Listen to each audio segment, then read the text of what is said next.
Let's talk about what most of us all want, and that's more money and more time. Just two very hard things to get more of. But what if I could show you guys how to make more money and keep more of your guys' money every single year, like I've done in order to retire early at 23 years old, just by using 7 simple ways to save more money. Imagine how you guys would feel if you guys had twice as much more money and twice as much more free time.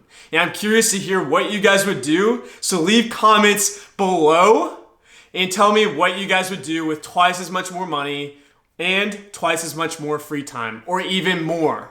I'm curious to hear. Chase Busick back from LittleMind.com, and here's 7 simple ways to save and keep more of your hard-earned money that you must have in order to attract more money into your guys' lives. So the first way to save more money is going to be starting off with the #1 biggest expense for Americans across the nation, and that's housing. So what if I could tell you guys how to pretty much reduce housing all the way down to $0? Would you guys do it? I mean, hopefully so, but most Americans spend close to $18,000 to $20,000 every single year. That's average minimum, like baseline minimum, on housing alone. And there are several ways to pretty much reduce all that down to 0, and I'm going to share that with you, or some of them with you today. The first one is obviously to move back in with your family. If you are able to. Because I mean, like, Mom, I said I'm not hungry right now. I'm doing a YouTube video. Like I said, sometimes it's just not going to work out. I mean, but that is one of the easiest ways to pretty much reduce that back down to 0. And hopefully you guys would pay your family back a little bit of rent. But the next way to pretty much reduce that all the way down to 0 is by house hacking. House hacking is pretty much if you were to buy a property, let's say a duplex, triplex, or a fourplex, or just a home in general. You pretty much live in one section of that property, and then you rent out those other sections to people, and those people will in return pay their portions of rent back to you, essentially paying for the house. So when those people pay the monthly rent back to you and you collect everybody's together, that's overall going to pay for all of the associated costs for owning that home and operating that home. And that will also pay for pretty much you to live for free, or possibly and some extra money in cash flow if you play the cards right. The next way is to pretty much rent hack. Rent hacking is kind of similar to the fact of house hacking. It's just you're renting the property instead of owning the property. So you'll obviously have some advantages of owning the property itself with taxes. Obviously, it's your property and you have a lot more control. But rent hacking is probably more for people that are renting a place, such as an apartment. Let's say that you rent a 3-bedroom apartment, but it's just yourself living in that apartment. You can sublet the other rooms and pretty much rent out those other rooms. That way you can bring in some money from those other rooms. That way you're not paying all of it out of pocket for yourself. And that can pretty much reduce all the costs back down to 0, kind of like house hacking. They're very similar. They're just one's owning the property and then the second one's renting the property. Last thing I'm going to talk about briefly in order to save more money and save more of your guys' time is to live close to work or work close to where you live. This is a very huge, important topic because if you guys live close to work or work close to where you live, obviously you're going to be saving a lot of time and a lot of money in transportation, getting to and from that work and your home. And I'll talk about that more in a little bit, but those are the easiest ways to pretty much reduce housing down to 0. The second biggest expense that Americans spend their money on is transportation. On average, Americans spend close to $9,000 on transportation alone a year. And that can range from pretty much buying a car, car payments, car insurance, gas, maintenance, and anything related to owning and having a car. So when we do live close to where we work or work close to where we live, this is ultimately helping us become less reliant on owning multiple vehicles. Not vehicles altogether, because obviously that would be kind of weird. So when we spend less time driving, this is ultimately going to help us save a lot more money in maintenance costs, gas, and pretty much help you possibly reduce your car insurance bill too, because you're not going to be spending a lot of time on the roads and possibly getting in accidents. But the next thing I'm going to be talking about is for buying vehicles, and that's going to be starting off with, I would recommend buying vehicles that are anywhere from 3 to 5 years plus old. That way you pretty much got all of the sticker price gone, and you pretty much have a good working vehicle to drive around. Plus, when we also buy a vehicle that is a little bit older, we can pretty much ultimately or hopefully pay off that vehicle altogether, and that will eliminate the need of having that car payment. But if we cannot buy it all up front, obviously we would have a lower car payment. Plus, when we do buy older vehicles, this will help us reduce that car insurance bill. And when we do buy older vehicles, this will help the insurance companies reduce or give you guys some discounts for those older vehicles, because it's not going to be that much to insure. And when we buy older vehicles, it's pretty much already gotten most of the kinks out, or you're pretty much still kind of driving without any kinks when you buy a vehicle that is 3 to 5 years. Now, when you buy anything over 5 to 10 years plus, obviously you're going to be paying a lot of maintenance for that vehicle. And like I was saying, when we live close to where we work or work close to where we live, this is ultimately going to help us save a lot of money in gas driving, and will ultimately help you drive less, which is ultimately the biggest goal to achieve. Car parking. So obviously when we drive into like downtown or cities, you're going to be paying a lot of money to park your car. And the biggest way to avoid paying to park is ultimately parking a little bit further away. That way it can be free and you guys get a little bit of exercise. Because when we do pay for like say $5 or $10 to park every single time, for many people that's almost an hour's worth of work in order to make $5 or $10 after taxes.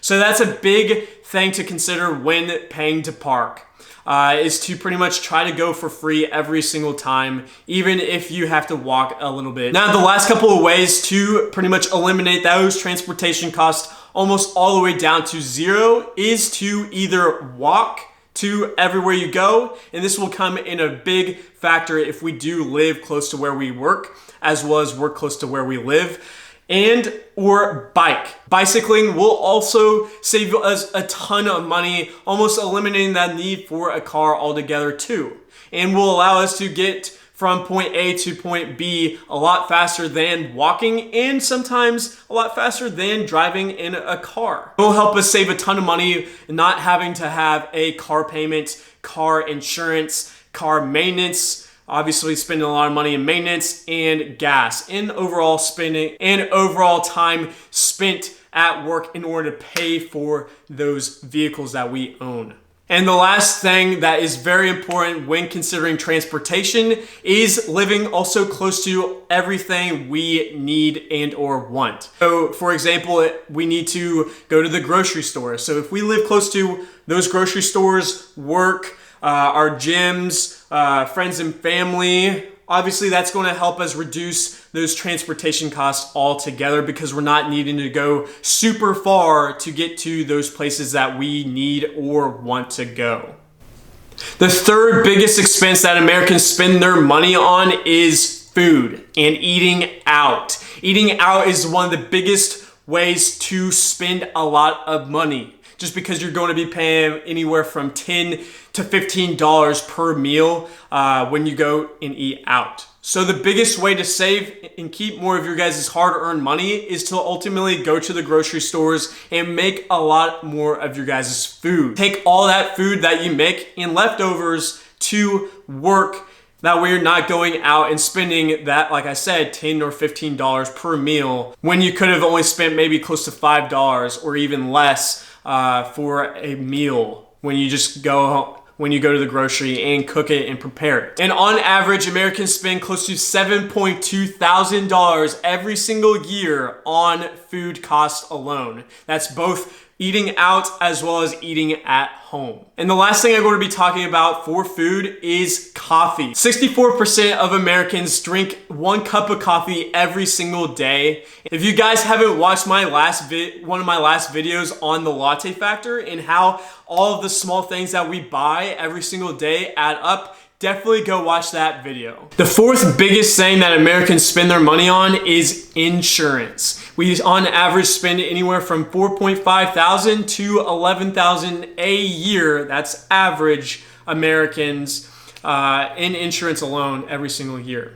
So that's a big amount, and the number one way to save in insurance is to obviously shop around and to see who gives you guys the best deductible for everything that you guys ultimately need. And another great way to save a ton of money is to obviously go with companies that allow you to bundle. Another great way to save a ton of money in insurance all across the board is to ask for discounts, as well as do your research for the discounts that you guys are able to get for those companies that you are having insure you. So for example, a great way to have discounts for homeowners insurance is to be a new homeowner, as well as have a monitored security system inside the home. For car insurance, obviously it's going to be going off of the car that you buy and your driving record. A great way to save money in health insurance is to obviously get a lot healthier. The majority of Americans out there are overweight and do not spend enough active time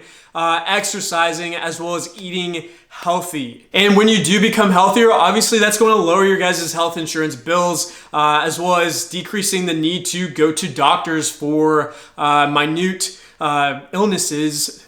The fifth biggest thing that Americans spend their money on is entertainment. On average, Americans spend close to $3,000 a year in entertainment alone. And it's not a bad. Obviously, we have to entertain ourselves. We have to enjoy the life that we live. But there are tons of ways to maximize entertainment for free, or at least for a lot less money. The sixth biggest thing that Americans spend their money on is apparel and services. So apparel and services can be from like the clothes you wear to haircuts, shaving, women shaving their legs, beauty products. That's a lot of money. And on average, Americans spend close to $2,000 a year in apparel and services. So great ways to save a ton of money in apparel is obviously go to thrift stores. There's a lot of great clothes out there. If you do go to thrift stores, you'll find a lot of good deals because a lot of people just do not wear a lot of their clothes and ultimately just find ways to get rid of it. Great ways to save money in beauty and services is obviously to cut your own hair, have your family members cut your own hair. For men, obviously, shave less. That's going to save you guys a lot of money in razors, as well as you women out there. Shaving legs, especially during the winter, kind of slowly cut back. I mean, if your male partner doesn't like that, maybe they would, as long as you guys show them how much money your guys are saving during those winter months.